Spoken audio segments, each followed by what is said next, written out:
1. All right, we're live. Keith, give us the intro. Beer date 4.8 ABV.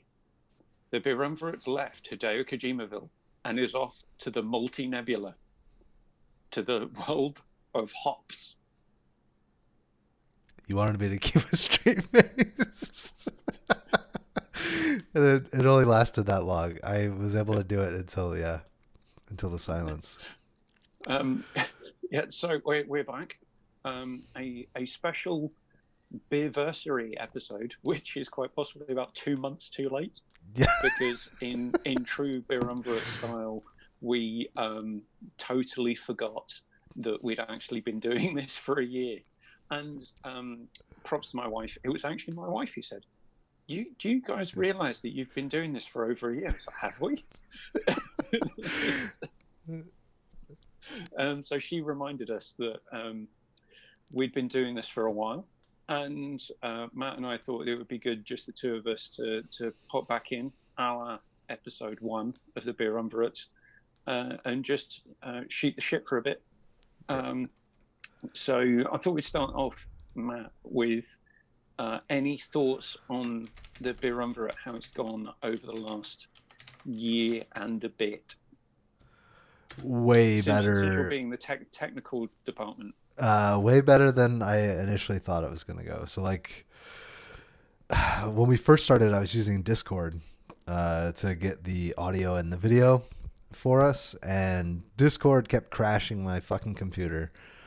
And so I had to eventually invest in something else, which I did, and got Zoom. And Zoom has been great. Like, I think the last however many episodes we've done for the last 6 or 8 months, have actually been way better than the early episodes. I don't know how you feel about that. I know you love having the virtual backgrounds.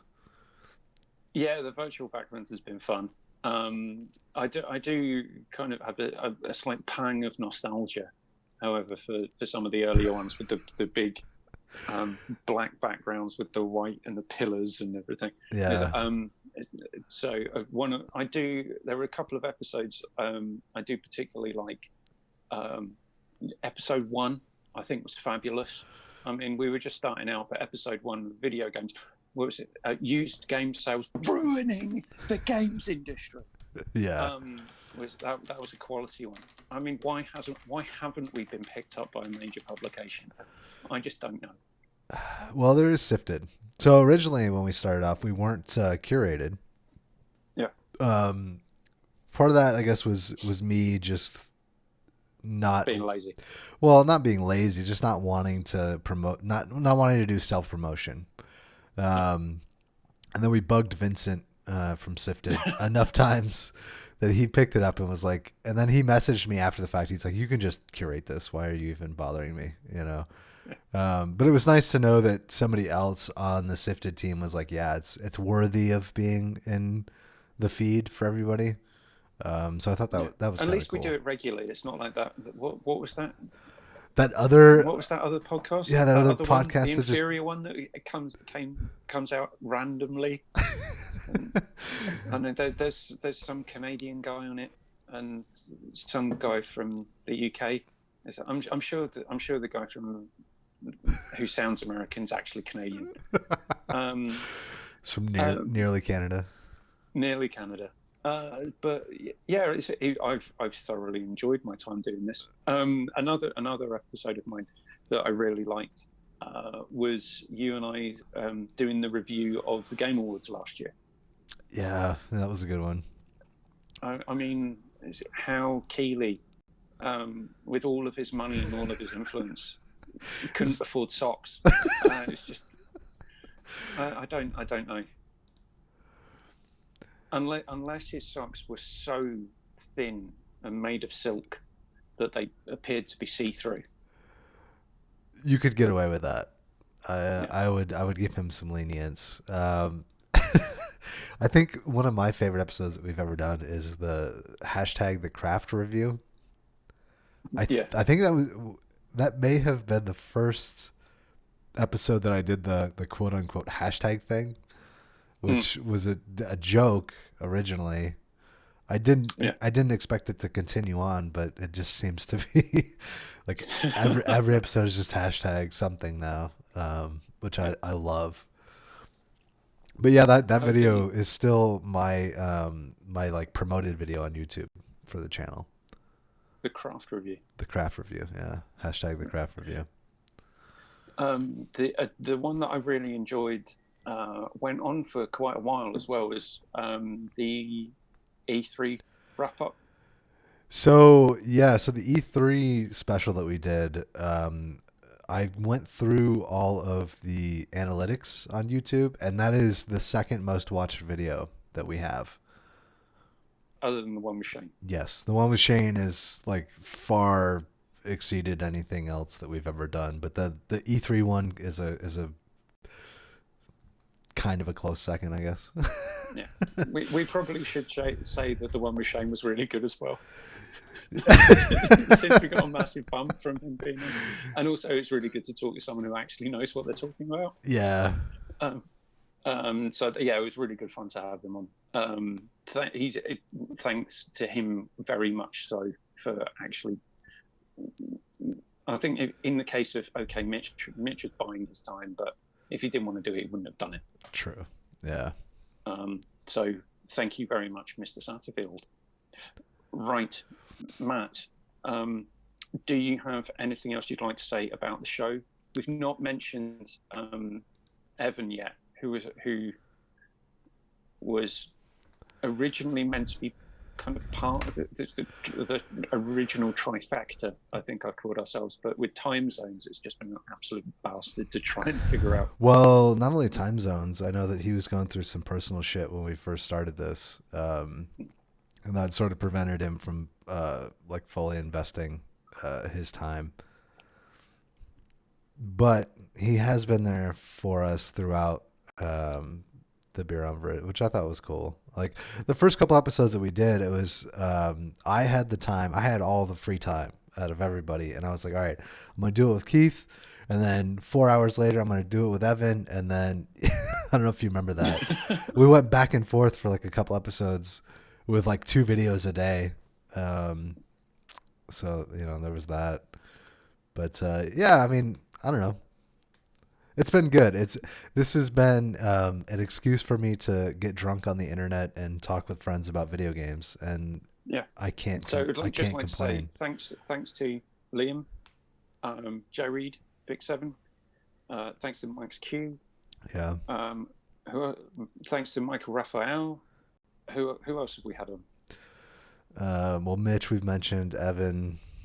Let me check Mitch. Let me check the Discord. You mentioned Liam, right? Yeah, I mentioned Liam. Corey Dockendorf. Corey, thank you, Corey. Maple Story 2 for Corey, everybody. OTAPS. What is OTAPS? OTAPS. What the hell is his real name? No one wants to hear from anyone from Essex. Yeah. So yeah, those are the people we've had on. Trying to think. Do we know? Yeah, thanks for everyone for actually bothering to watch or just consider watching. Just have it on in the background. Yeah, just have it on in the background. I'd like to say thanks to Matt for giving up your time and energies and technical expertise for running this. And one thing I actually noticed from doing this is that less and less people who interact with me on various different bits of social media call me Keith. So I think I've done a bit too well with the whole McWomble thing. It is just, oh yeah, McWomble. You know what's funny? Whereas you're Matt, Evan's Evan, Mitch is Mitch, Liam's Liam. You're McWomble. And I'm McWomble. What's funny is, so Mitch earlier today was like, how do you spell your last name? Berko. And I was like, that's not my last name, dude. Yeah. That is strictly an internet pseudonym. Yeah. You should probably think about no, that's not actually on the stream, is it? That's just on Zoom. Right.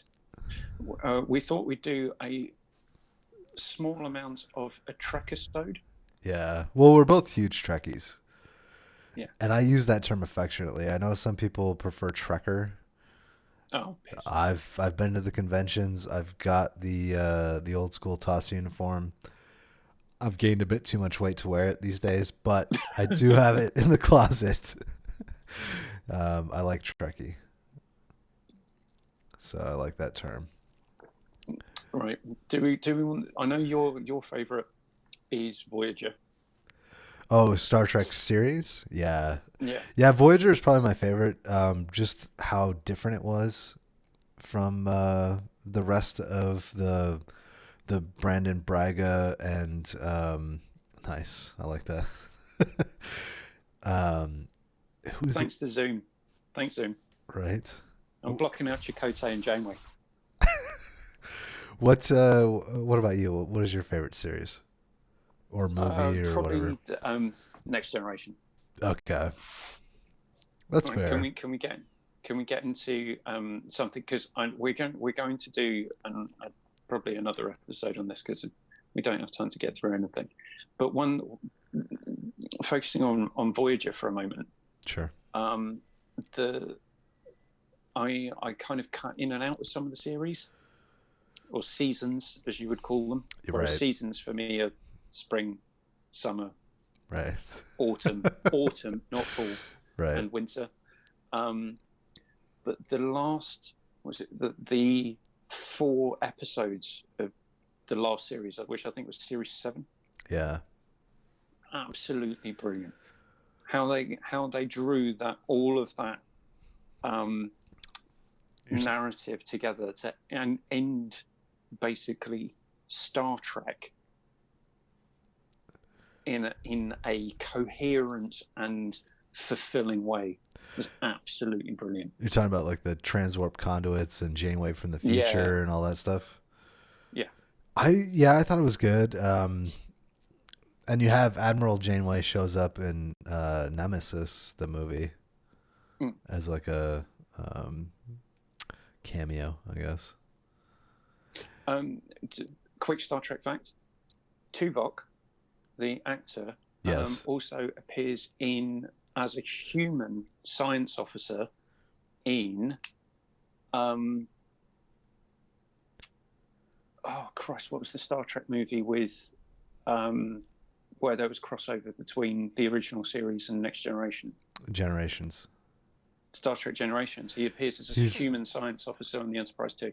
Well, he's that, and then he was in Next Generation as the episode was called Star Trek Mine, or Starship Mine, where Picard is still on the Enterprise, and there's a group of people that are trying to hijack the Enterprise. Mm-hmm. Yeah, the guy. Yeah, where it's in space dock, and it's going to have it's going to be retrofitted. Yeah. Decontamination. So Tim Russ plays a guy that was going to hijack the Enterprise in that episode. So that's one where he fights them with a crossbow from his. Yeah, cool. Yeah, he goes to get his saddle. He goes to get his saddle. That was the whole thing. He was still on the starship because he wanted his saddle. That he used to ride on the holodeck. Right. But it was his saddle rather than just a hologrammatic version of his own one. Really liked. I can't remember the name of the actor who played the Doctor, but really liked the Doctor in Voyager. Robert Picardo. I follow him on Twitter, dude. He's great. So he's really interesting, as particularly at the start of the series. Yeah, and his character had a pretty good story arc in general. Just because he goes from being this obnoxious, like, doctor that you would never want anything to do with, to he was that kind of archetypal, but he was designed to be that way. He was the computer doctor. How may I help with your medical emergency? Right. Which was basically, I've been invented to triage. That is all I'm here to do. Yeah. I'm not here to interact with you as a patient. I am here to triage you and treat you. Which kind of reminds me of the hologram in Red Dwarf. Do you know about this series? I think it's called Red Dwarf. I love Red Dwarf. I just don't think that The you're guy on the with right. the guy with the H on his head. No, no, no, no, no, no. All right, maybe that's a conversation for another time. Then we'll stay on Star Trek. Arnold Rimmer is nothing like The Doctor and Voyager. no, no. Maybe I don't know if this is you not understanding the subtleties of English humor. maybe like British humor. I remember seeing an episode where maybe it wasn't maybe it wasn't his character. Maybe there was like a duplicate character that was an asshole or something on one of the episodes that I watched. I don't know. I've watched every single episode of Red Dwarf, and I just don't know where you're going with this. Okay. Keep in mind, access to Red Dwarf for me has been extremely limited. So I've only seen like a few episodes here and there, but yeah. It's fabulous. I love Red Dwarf. Danny John Jules as a cat. It's just absolutely brilliant. Another good thing about Voyager, the character arc of 7 of 9, and just the overall interaction with the Borg. Because previously in the Next Generation, the only interaction with the Borg is we need to kill it. Yeah, yeah. Whereas in Voyager, there was much more subtlety around we actually need to understand what the Borg are up to. Well, I felt like they delved into what is it like to be Locutus of Borg, right? I think they asked that question when they wrote the Borg episodes for Voyager. Yeah. And some of the more interesting arcs around, because previously the Borg was just this kind of unceasing threat, whereas in Voyager you actually had that series of episodes where they were fighting the species from liquid space. Oh, God, where they had to team up. I shouldn't. They were never named, but no, they were. They're named in the Star Trek Online. Species. I don't think I'm named in the show. 8472 or something like that. Yeah, well, there's species 8472. Is that what it is? That's all they were called. I've had way too much to drink today. It's a 8472 or 8471. Whatever it was. 8472. Yeah. The fact that you had Captain Janeway basically chastising the Borg Collective on a Borg ship, was a really poignant moment, because previously, up to that point, if you were on a Borg ship, you were either dead or insane. Yeah. All right. So one of the things that I want to point out is I like that Janeway is a strong woman, but she still doesn't need to smoke, just like you. But she's still feminine in a way, which is a nice way to portray that character. You know what I mean?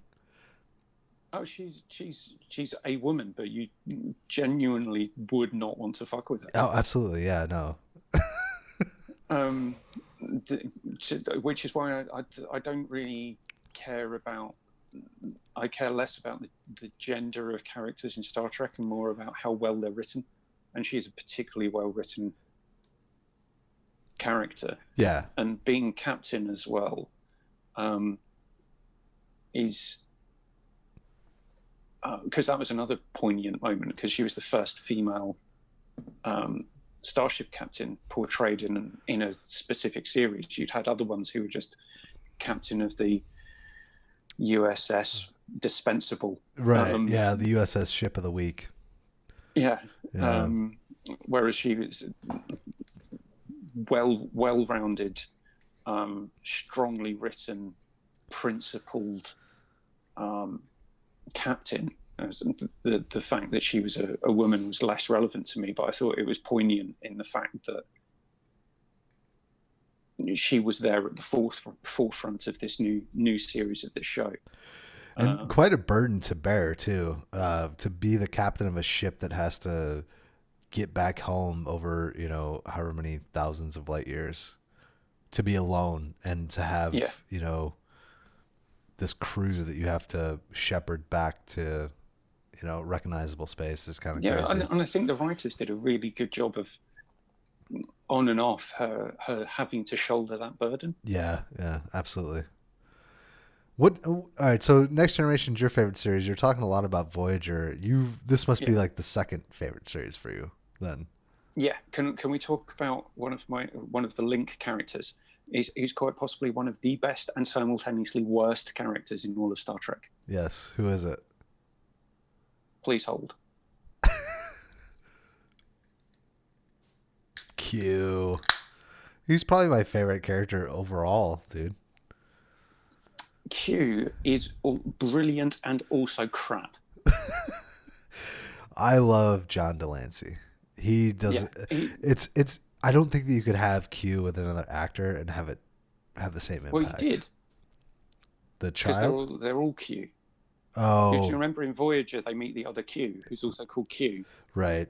because they're all Q, because they're part of the Q continuum. Yeah. But yeah, Q in The Next Generation was. So what were some of the great things that he did? He introduced the Borg. Well, arguably, he introduced humans to Borg, right? Yeah. Because he flung the Enterprise across however Yeah, many. because to prove a point, you are not the superpower that you think you are, and snapped his fingers and launched them to the other side of Right. the quadrant. And Picard basically had to beg him to send them back. But then the other great things that he did was when he put Picard on trial, which he did twice and lost twice. So Encounter at Farpoint, and then what was the second one? I can't remember. That wasn't the one where Worf and Riker are in the Robin Hood universe, is it? It could be. Well, there was the first one where Tasha Yar got killed. And then she went off and did porn. That's horrible. No, she became a Romulan. After porn. After porn. No, that's not what happens if you do porn. You don't become Romulan. No, she died in the ooze. There was that ooze episode, the black ooze episode. Yeah, but that was because of Q, because she got shot by the pig animals that were dressed as French soldiers from the Napoleonic War. Okay. And he refused to save her life. Okay. Unless Picard did something which I can't remember. Well, all right. So the Robin Hood episode that I'm thinking of is the one where Worf goes, "I protest, Captain. I am not a merry man." Do you remember that? Yeah. But then some of the terrible stuff was actually from Voyager, where Q created a son for himself. Yes, yeah, and then he took away his son's powers. Yeah. So that his son could gain perspective. Because there was an episode, I think it was on Next Generation, where Q lost his powers, right? Or was that Voyager? Yeah. No, that was Next Generation. Okay. And Picard and no, because there was the episode as well where he gave his powers to Riker. I think that was a separate episode. That was a separate episode, but that was a good one as well. It's like, what would you do if you had absolute power? Yeah. And he knew that he couldn't give it to Picard. So, who do you tempt? Do you try and tempt the second in command, and say, but I really can't. I'm not enough of a fan to know individual episodes. There's no story arcs and. I remember certain episode names and certain episodes. I couldn't. Yeah, I'm not an encyclopedia for sure. That's a little beyond me, but. Yeah, but one of the great things that they did with the Next Generation, which I'm going to skip forward a bit. I'm going to skip forward. Sure. Something that I really disliked about the quality of the production has been really good, but the quality of the storytelling is just garbage compared to what's come before. Hashtag time crystals. Are we going to get into Discovery? The quality, like I said, the quality of the production of this show, absolutely brilliant. I love the cinematography. I do the not like the fact that they are delving into the Game of Thrones binge watching way of storytelling. Like, this is not Star Trek. Star Trek is a serialized series. It needs to have each episode be its own thing, even if it may be connected to an overall story. Yeah, that's the thing that they lose with Discovery. The most interesting character in Discovery is Saru. The alien. The new alien race, the Kelpian. Right. Yeah. He's the most interesting person in the whole thing, because he's new. The whole thing about the time traveling space mushrooms. What the hell are you talking about? And the way they've pretty much dumbed down everything when it's come to actual real science. I have not watched the second season, so I can't comment on any of that. If the second season is done, like, I will pay for a month of CBS All Access to watch it with my wife, but I get it on Netflix. You're lucky that you can watch it on Netflix for free. But yeah, the fucking mushroom drive and like the mirror universe stuff. Like, I get it. I love the mirror. I love the mirror universe stuff. Like, that's awesome, right? Yeah, I do as well. It's something I'd want to pick up about the original series. It's like Mirror Kirk. I mean, how hilarious was that? Right, but it doesn't connect for me here with Discovery. But the one thing I would say about this, there is no way that a authoritarian, and let's face it, Starfleet is authoritarian, right, would allow someone either on the autistic spectrum or someone who may have something like high functioning Asperger's or something like that. You would not put that person in charge of a starship. But Tilly is saying, oh yeah, I could be a captain one day. No, you couldn't. But everyone's saying, yeah, of course you could. No. Right. Yeah. That would not work. In the same way that having, an android who can feel emotions originally, when Data first got his emotion chip installed, he was totally off the scale. Well, Lore has always had emotions, though. Yeah, Lore has always had emotions, and look how well that's done for him. Oh, he's a complete psychotic. Yeah. Well, he is in some senses, and he's not in another. He just happens to see everything else opposed to him as being inferior. Because why wouldn't you? Right. You can live for 1,000 years. You've got a positronic brain, so you can do calculations in a split second. You've got the strength of multiple humans. You're even stronger than multiple Klingons. Right.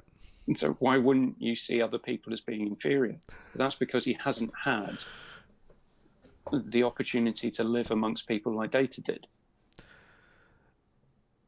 Yeah, I can see that. He's also like the next version up from Data too. So yeah, his ability to process the emotion chip is a little bit more advanced than what Data is able to do.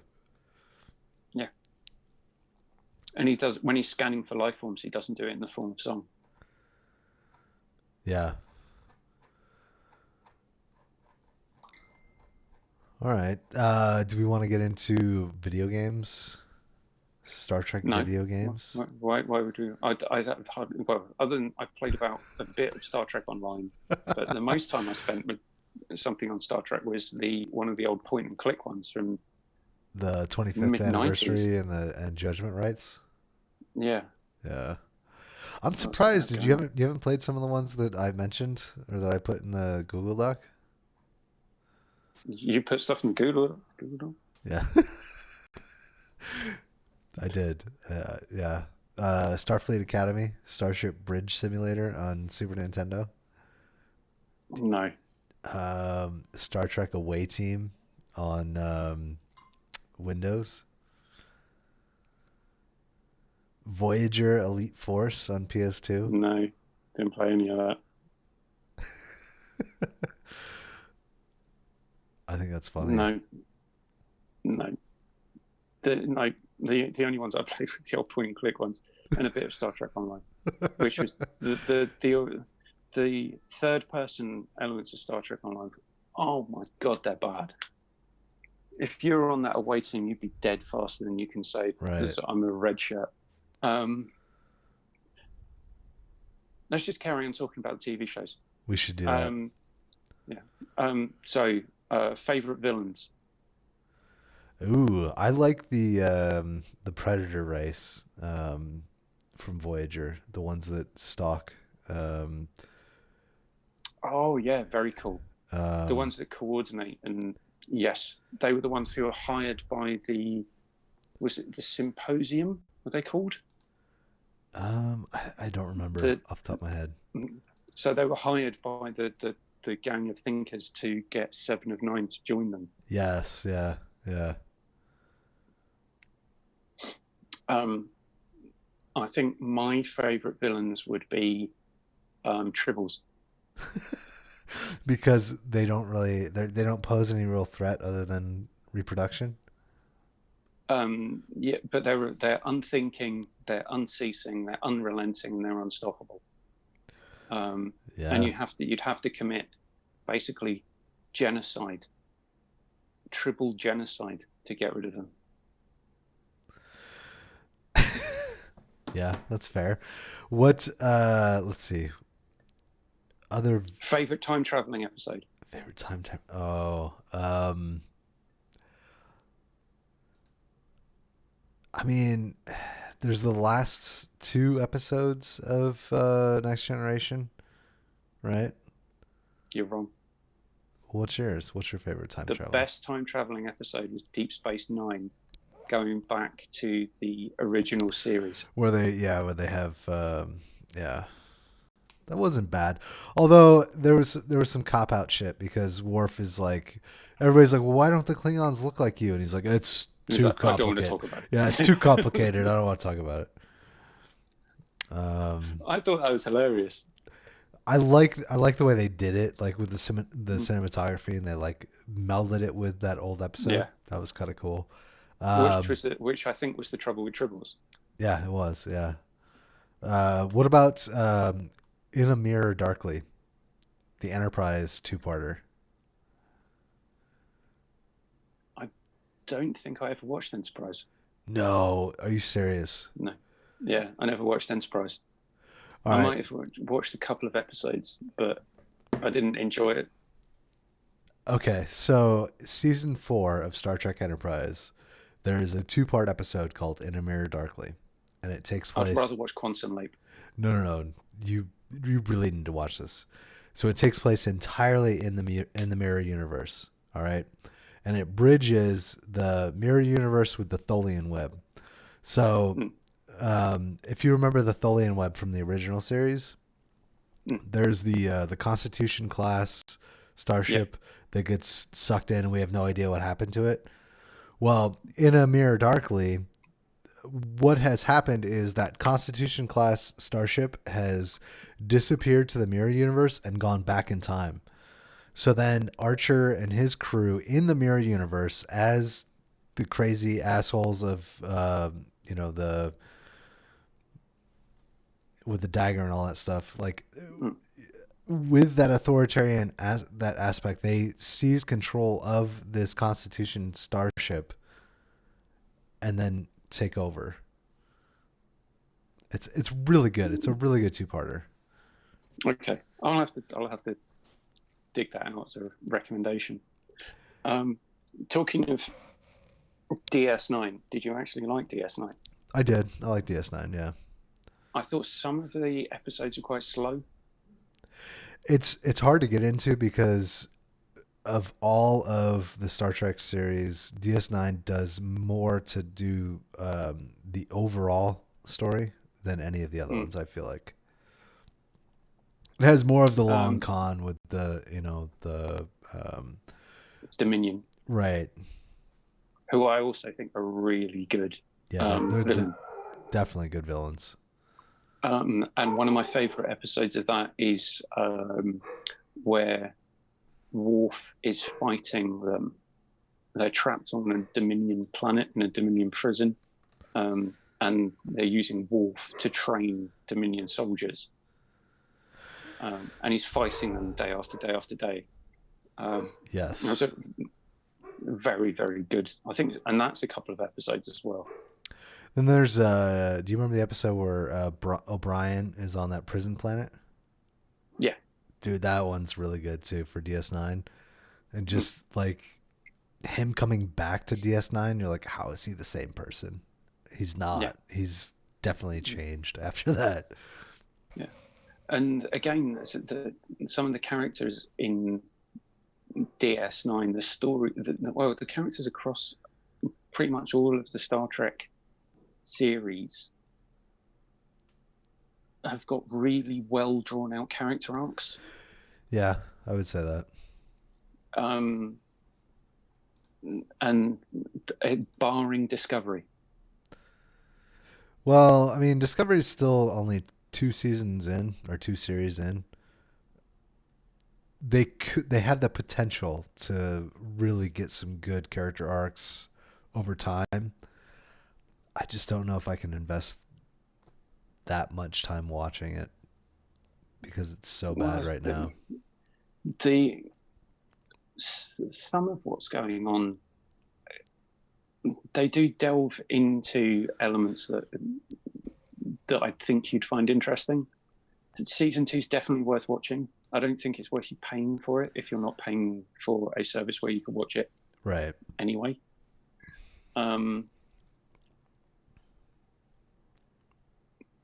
But I'm just trying to think. So I don't know if you and I have had this conversation, but for me, Discovery is good sci-fi. It's bad Trek. I agree. Does that make sense? Right. Yes. And hashtag time crystals would be my favorite one of that. I think there was something else. I was chatting on the Starting Point Discord when Discovery first started, and I just said, "Not my Klingon." Nice. And the cadence of the Klingon language in Discovery is just really annoying. It doesn't match the rest of the universe and the rest of the series. The Klingons in general don't make sense in Discovery, and I don't know. I don't know It if looks like they're a de-evolved version of the ones in the rest of the Star Trek universe, because there was the episode in Next Generation where they had Picard and Data had left the Enterprise and everyone started to de-evolve. Yeah, that was a good episode too. Yeah.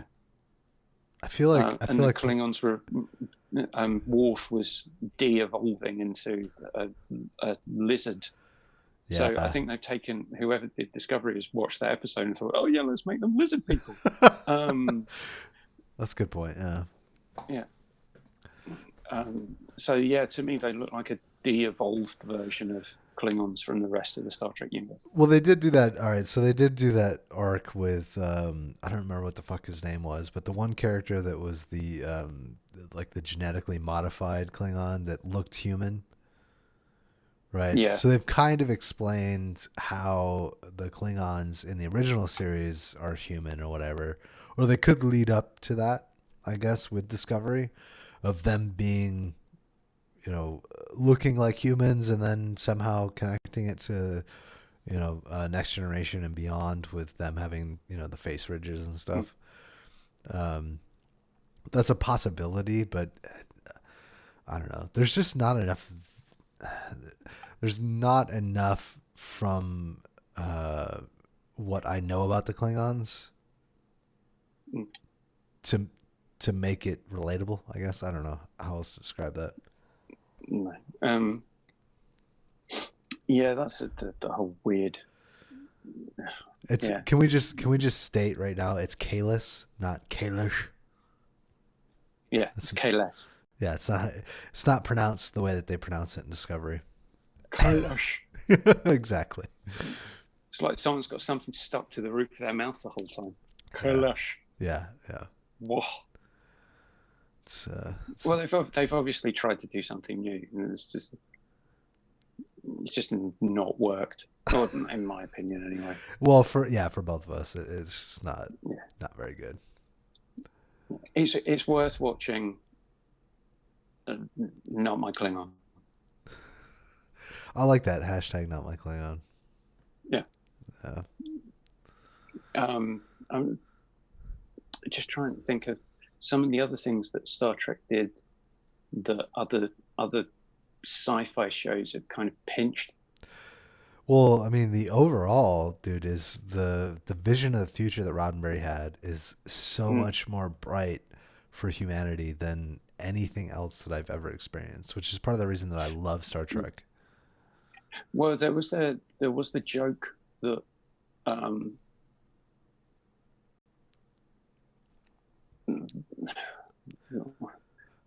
not sure I want to say this on the internet, but so I won't. But there was during the Second Gulf War, Okay. there was a rather distasteful joke that went round about Star Trek and the fact that there was a lack of ethnic diversity in it. There have not been a whole lot of Latinos in Star Trek, that's for sure. Yeah. Or any Hindus or Muslims. Or, no, they've had Buddhists. They have had Buddhists in Star Trek. They have that, yeah. But not Hindus or Muslims. I mean, I don't know. I guess being a white male, that doesn't really bother me that much. Yeah, but if you're thinking about this, a kind of inclusive egalitarian future of the world, yeah, it's a bit odd. True. Yeah. If you're willing to embrace kind of cultures from totally different planets, but not represent two of the biggest religions on your own planet. Yeah, I mean, well, Bashir is Indian, right? Yes. But he never talks about his religion. No, he never does. Trying to think if there's any other examples. One of the things that gets thrown around to me a lot on like Reddit and whatnot is B'Elanna Torres. When I'm like, there's no Latinos in space in Star Trek, and like, but B'Elanna Torres. I'm like, well, yeah, but she's half Klingon, and that's what they focus on. They never focus on her being Latina. No. Asians are pretty well represented, I would say. Yeah, but if you're going to have a case where you represent alien races more so than the ethnic diversity on your own planet, right? It's just a bit weird. Just throwing it out there. It's fair. That's fair. I mean, yeah. We're fans, so we can poke holes, in the stuff that we've experienced. Yeah, I don't know. I do like how cheery it is, though. Like how optimistic it is for humanity. No money. No. Yeah, there's no money. Nobody works for money. The brilliant episode was it The Next Generation, where they find all the people who'd frozen themselves cryogenically and shot themselves into space. And there was a guy there. What's happened to my stock fund? It's like, what are you talking about? Yes, yeah. Yes, that was a good episode. Yeah. I feel like there was another episode in. Are you sure that was Next Generation or was that DS9? I think it was Next Generation. Okay. I'll have to go back and watch them again. It's been a long time. Yeah, there was also the one in, I can't remember what it was, where they found a pickup truck in space. That was really really odd. Yeah. So we're picking up a random signal and it's a pickup truck playing the radio. How's it getting a radio signal in space? Well, there was an episode of Voyager where Tom Paris is like repairing I think that was it, right? Was that Voyager?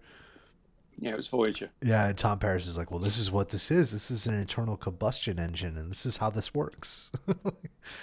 Like, how do you know all this shit? You know, it's great.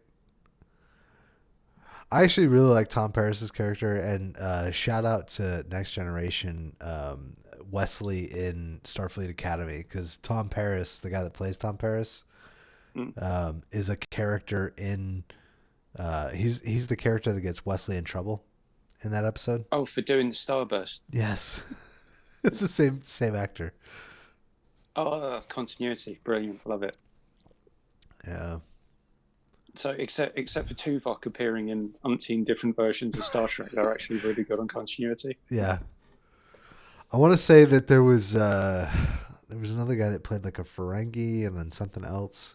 There's been a few actors that have shown up in different roles in Star Trek. Oh yeah, there's loads. Yeah.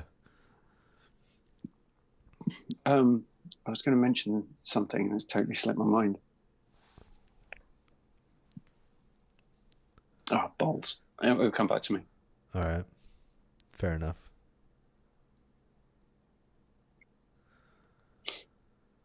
No, I haven't got any more photos. No more backgrounds. That was it. Right. All right. So should we talk about Riker sitting down on chairs? How he has to lift his leg up over the back?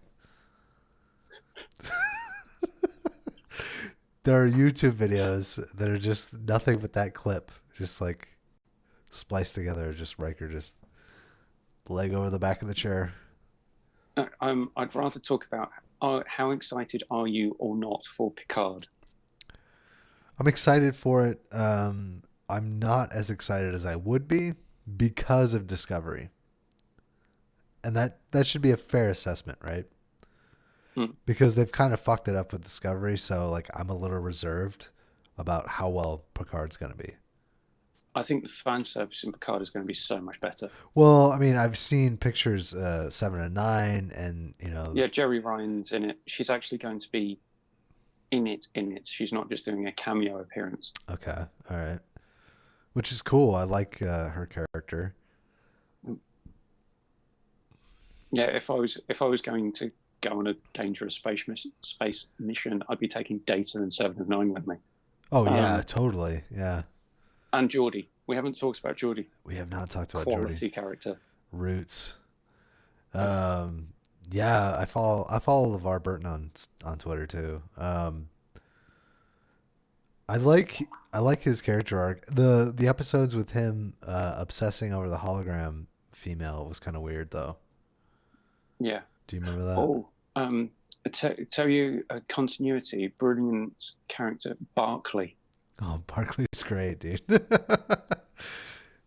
Yeah. Howlin' Mad Murdoch in Star Trek. Oh my god, I loved the 18 when I was younger. So having Murdoch in Star Trek was absolutely brilliant.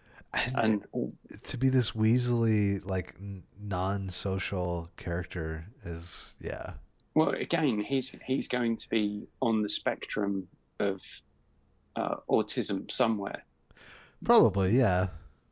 But the fact that he can still be a functioning part of the spaceship crew because of the fact that he's got that engineering brain. Would you ever want him to be captain? No, you fucking wouldn't. No. So all the stuff about Tilly and Discovery, no thanks. But the fact that he was so fundamental in those 2 episodes of Voyager to, I think it was more than it was more than 2, but yes, there was the 2 where he made contact with Voyager. Yeah, because he was basically living on Voyager in the holodeck. Yes, and people found out about it. but they're two quality episodes. Yeah, I like the way that episode starts off, and then him talking to Troy and her appearance in Voyager was kind of cool, especially for somebody who grew up watching Next Generation. Next Generation, yeah. Yeah, to have that cameo appearance. But the thing that I like about Star Trek as well is the fact that nearly everyone's got flaws. Oh yeah, of course, yeah. So we're all human, except for Data, who's also got flaws because he's not human. right? Yeah. But things like Barclay, and he's got transportophobia. Yeah. You've got who else is it? Well, Picard, he's got a fear of children, right? Like, Yeah. So have you seen that meme online? Like, Klingons, Romulans, Borg, whatever. Like, no problem. Children? Oh my God. You know? I'm going to look that up now. But it's true though, you know? Yeah. But so Worf's got a fear of children as well, because he had one and he didn't know what to do with him. So he sent him away to live with his adopted parents. Alexander. Yeah. Which yeah, that was a great episode too, when Alexander came back from the future and he was just another Klingon. And nobody knew that it was him from the future. Don't remember that one. Oh my God, you have to go back and watch that one. It's a Next Generation episode. Yeah. I will find the title and I'll send it to you in a message. It's a great episode. Yeah, you better. Otherwise, I'd be after you. Yeah, because or I might just drink too many beers and forget like the fact that we'd actually been doing this shit for a year. That too.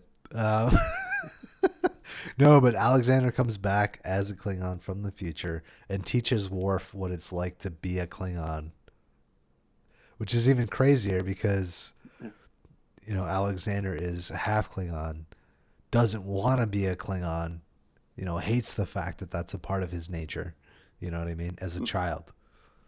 So, yeah, it's a good episode. Other brilliant characters, Gowron. Oh, dude, yeah, Garrick, who's kind of he's the more Romulan Klingon than you could possibly get.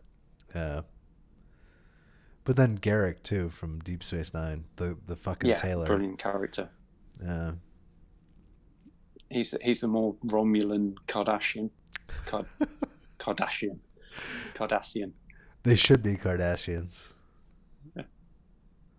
Just selfies all the time. That's how pervasive the Kardashians have been. They've made me think that they're actually the race of aliens from Cardassia. Yeah. They're not trying to invade Bajor. They're just taking selfies of themselves the entire time. Man, what about Gul Dukat? He's got kind of an interesting story arc, especially the period of time where he's like in love with Kira. You're like, I don't know about this. That's just a bit creepy. It's a little bit creepy, but it's kind of an interesting. Yeah. You know. But then when we at the end of Deep Space Nine, where he goes full batshit crazy. I feel like they didn't know where to take that character at that point. It was like, well, that was it. It's just he wants to become a god now. Okay. So we just have to let this go. Just, you know, throw it out there in the ether. It would have made more sense if he'd been tried and killed or tried to be killed by the Dominion for being rubbish. And he'd had to flee or something, live in exile, or just something different. But I feel like there was an episode where he like ascends to power and then he does get exiled from the Dominion. Yeah, he does. But it would have just been better if they just left it there rather than him coming back and turning himself into a Bajoran so that he could befriend the priestess lady whose name I've forgotten. That's just God, she was a horrible character. I hated her in the series. Yeah, I really wanted her to die. She was a brilliant character because of that, though. Yeah. Yeah. God, what is her name? I'll have to look it up. I don't remember. I'm just trying to think of what else. Anyway, what's the time? Oh shit, it's 20 to 10. Yeah. Right. We've been talking for 55 minutes about Star Trek, just rambling on, just random ass shit about Star Trek. Yeah. So in which case, next time we do this, we want Evan on, because we talked for over an hour about the Yakuza franchise. So the least that he could do is just sit and listen to talk about Star Trek for that length of time. If he's a real friend, he'd do that. This is true. He'll watch this episode and he'll be like, dude, you guys talked for an hour about Star Trek and I have no idea what the fuck you're talking about. That's not the point. All right. On that note, make it so.